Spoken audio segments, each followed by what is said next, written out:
Delhi liquor scam విషయంలో MLC కవిత ఇంట్లో సోదాలు జరుగుతున్నాయి. ఈడీ జాయింట్ డైరెక్టర్ నేతృత్వంలో ఈ సోదాలు జరుగుతున్నట్లుగా మనకు తెలుస్తుంది. మరి ఈ అంశానికి సంబంధించి మనతో మాట్లాడడానికి, వారి విశ్లేషణని మనతో పంచుకోవడానికి ఈ రోజు మనతో పాటు ఉన్నారు టీటీడీపీ స్పోర్ట్స్ పర్సన్ సూర్యదేవర్ లత గారు ఉన్నారు. వారితో మాట్లాడదాం.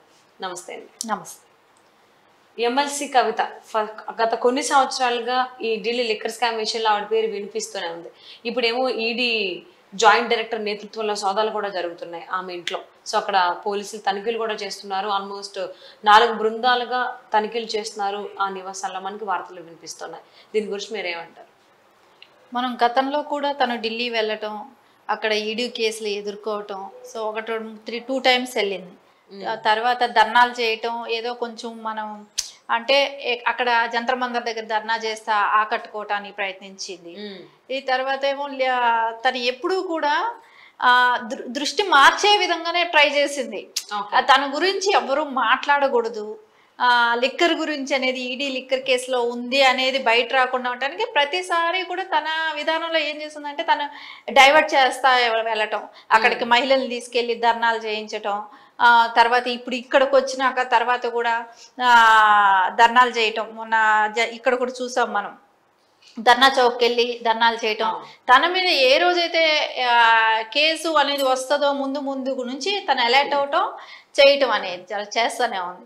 కానీ తను చేసిన లిక్కర్ స్కామ్ లో మటుకు తను ఖచ్చితంగా దొరుకుతుందండి. తను ఆధారాలతో సహా ఉండబట్టే ఇప్పుడు సోదాలు నడిపిస్తున్నారు. 10 మంది వరకు వచ్చారు ఈడీ వాళ్ళు, ఢిల్లీ బృందం వచ్చింది. వాళ్ళు ఖచ్చితంగా ఇప్పుడు అంటూ మొత్తం నేను అనుకుంటే ఆధారాలతో రాబట్టే వాళ్ళ ఇంటి మీదకి వచ్చారు. ఆధారాలు లేకుండా ఉంటే వచ్చే ఛాన్స్ ఉండదు కదా. సో ఆధారాలు ఉన్నాయి కాబట్టి ఇంటి వరకు వచ్చారంటేనే తెలుస్తుంది మనకు. చాలా సార్లు మొన్న కూడా ఏముంది, తను వెళ్ళి ఇవ్వాల్సిన టైంలో, తను వెళ్లాల్సిన టైంలో నాకు పార్టీ బాధ్యతలు అప్పచెప్పింది, నేను ఆ బాధ్యతలు చూసుకుంటున్నాను, సో అందుకని నేను వెళ్ళలేను, నాకు హైకమాండ్ బాధ్యతలు అప్పచెప్పింది. హైకమాండ్ ఎవరు? బీఆర్ఎస్ అధ్యక్షుడు. బీఆర్ఎస్ అధ్యక్షుడు ఎవరు? తండ్రి. తండ్రి ఆదేశాలు ఇచ్చాడంట, ఈవిడ అటెండ్ అవ్వదంట. సో పార్టీ పని ఇంపార్టెంటా, నీ మీద వచ్చిన అలిగేషన్ క్లియర్ చేసుకోవటం ఇంపార్టెంటా? అలిగేషన్ క్లియర్ చేసుకుని నువ్వు ప్రజల్లోకి వెళ్ళాలి. నువ్వు ఎమ్మెల్సీగా ఉన్నావు, సో ఏ విధంగా నువ్వు ఇప్పుడు రేపొద్దున రాజకీయాలకి ప్రచారం చేయడానికి వెళ్తుంది. ప్రచారాన్ని చేయటం వెళ్ళినప్పుడు తన మీద వచ్చిన ఈడీ కేసులు ఈ పాటికే క్లియర్ చేసుకుని ఉండొచ్చు కదా. తను నిర్దోషి అయితే ఎందుకు చేసుకోవట్లేదు అనే దానిలో మనకు క్లారిటీ వస్తుంది. తనకి ఖచ్చితంగా దానిలో అవకాశం, దానిలో పార్టిసిపేషన్ ఉంది అనేది మనకు క్లియర్ కట్గా అర్థమవుతుంది. అంటే ఈ ఢిల్లీ లిక్కర్ స్కామ్ కి సంబంధించి ఇంతకు ముందు అయితే శరత్చంద్రారెడ్డి గారిని కూడా అరెస్ట్ చేయడం జరిగింది. సో మరి ఈ సోదాలు జరుగుతున్నాయి కాబట్టి ఈ ఇంట్లో అంటే కవిత గారికి సంబంధించి కాకుండా కవిత గారి భర్తకు సంబంధించి కూడా ఆరా తీస్తున్నారు ఈడీ అధికారులు అని చెప్పి మనకు తెలుస్తుంది. అంటే ఇప్పుడు ఖచ్చితంగా అరెస్ట్ చేసేటువంటి అవకాశం ఉందంటారు కవితని? చెప్పలేమండి, చేస్తే కూడా చేయొచ్చు. ఎందుకంటే వాళ్ళ హస్బెండ్ని మొత్తం తనకు వెనకాల బ్యాక్గ్రౌండ్ నడిపించేదే వాళ్ళ హస్బెండ్. తప్పకుండా తన కూడా దానిలో ఉంటాడు, తన పాత్ర కూడా ఉంటుంది దీనిలో ఖచ్చితంగా. వాళ్ళైతే అరెస్ట్ చేయాల్సి వస్తే వాళ్ళకి సరైన ఆధారాలు, ప్రూఫ్లు దొరికితే అరెస్ట్ చేసేది కూడా చేసినా చేయొచ్చు. ఎలక్షన్ బిఫోర్ ఉంది ఇది.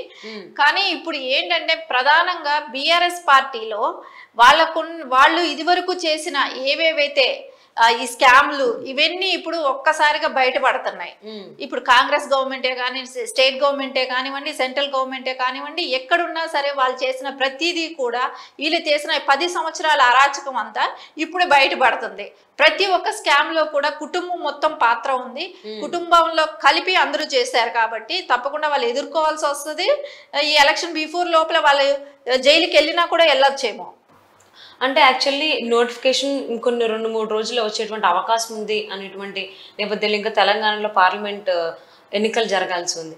కరెక్ట్గా ఈ ఎన్నికల స్కెడ్యూల్ వచ్చేటువంటి ముందు ఇలాగా ఈడీ ఈ ఢిల్లీ లిక్కర్ స్కామ్కి సంబంధించి కవిత నివాసాల్లో సోదాలు చేయడం అనేది ఏ విధంగా చూడాలి అంటారు? అంటే ఇన్ని రోజులు నిమ్మక నిర్ణీతంగా ఉండి సైలెంట్గా ఉండి ఆల్ ఆఫ్ సడన్గా ఈ పరిణామాలను ఏ విధంగా అర్థం చేసుకోవాలంటారు?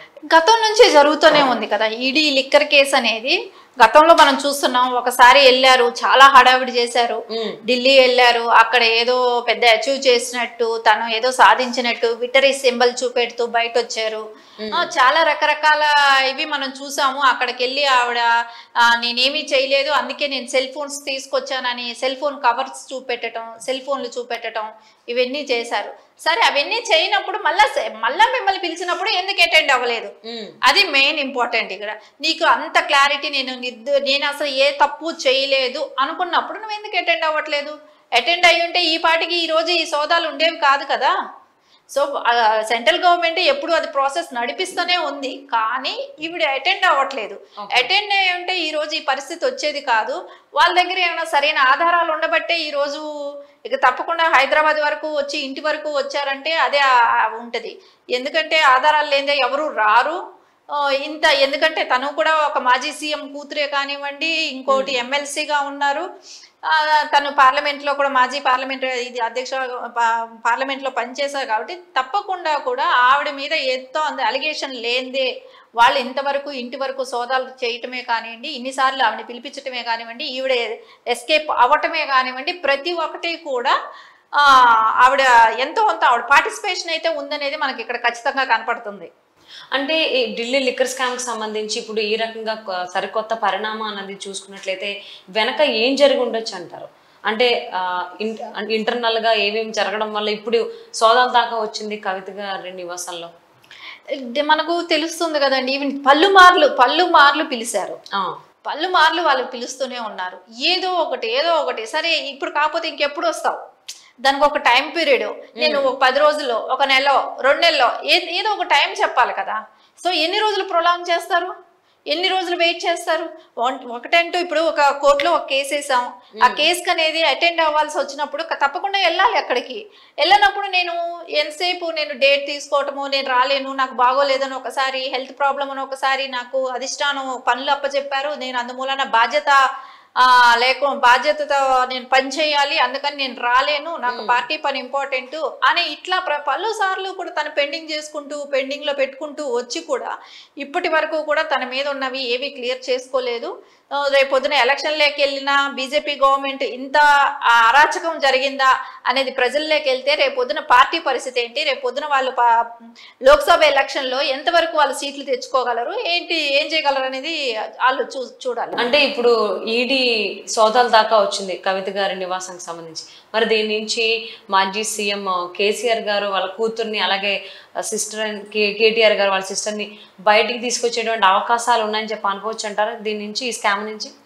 డెఫినెట్గా వాళ్ళ ప్రయత్నాలు వాళ్ళు చేస్తారు, ఎట్లాగైనా మనం బయట తీసుకురావాలి అనే ప్రయత్నాలు అయితే చేస్తారు. ఇప్పుడు మనం చూసాం తమిళనాడు కనుమూలి గారిని, సో తను అరెస్ట్ అయ్యారు, తను ఎంపీగా ఉన్నప్పుడే తను అరెస్ట్ అయ్యారు, జైలుకి వెళ్ళారు. సో స్కామ్లు ఇరుక్కుంటే ఆ రకంగానే ఉంటుంది. సో ఈవిడిని ఎంతవరకు వాళ్ళు కాపాడాలని చూసినా కూడా ఉన్నది మనకు ఫ్రేమ్ కనపడుతుంది కాబట్టి రేపు పొద్దున అది ఖచ్చితంగా కూడా ఆవిడ దానిలో ఇన్వాల్వ్ అయి ఉంటే మటుకు తప్పకుండా వాళ్ళు అరెస్ట్ చేసే ఆస్కారం అయితే ఉంటుంది. Okay, so Delhi liquor scam సంబంధించి సరికొత్త పరిణామాన్ని చెప్పుకోవాలి. కవిత నివాసాల్లో ఈడీ సోదాలు చేస్తోంది. ఆల్మోస్ట్ ఢిల్లీ నుంచి 10 మంది అధికారులు వచ్చి 4 బృందాలుగా విడిపోయి తనిఖీలు చేస్తున్నట్లు పోలీసులు మోహరించినట్టుగా తెలుస్తోంది. అంటే ఓన్లీ కవిత గారే కాకుండా కవిత గారి భర్త వ్యాపారాలకు సంబంధించి కూడా ఈడీ ఆరాలు తీస్తుంది అన్నట్టు తెలుస్తోంది. మరి ఇది అయిన తర్వాత, అంటే సోదాలు అయిన తర్వాత కవితను అరెస్ట్ చేస్తారా, అసలు చేయరా, చేస్తే ఏం జరుగుతుంది, ఆ పరిణామాలన్నీ చూద్దామండి. And thank you so much for spending your valuable time with us.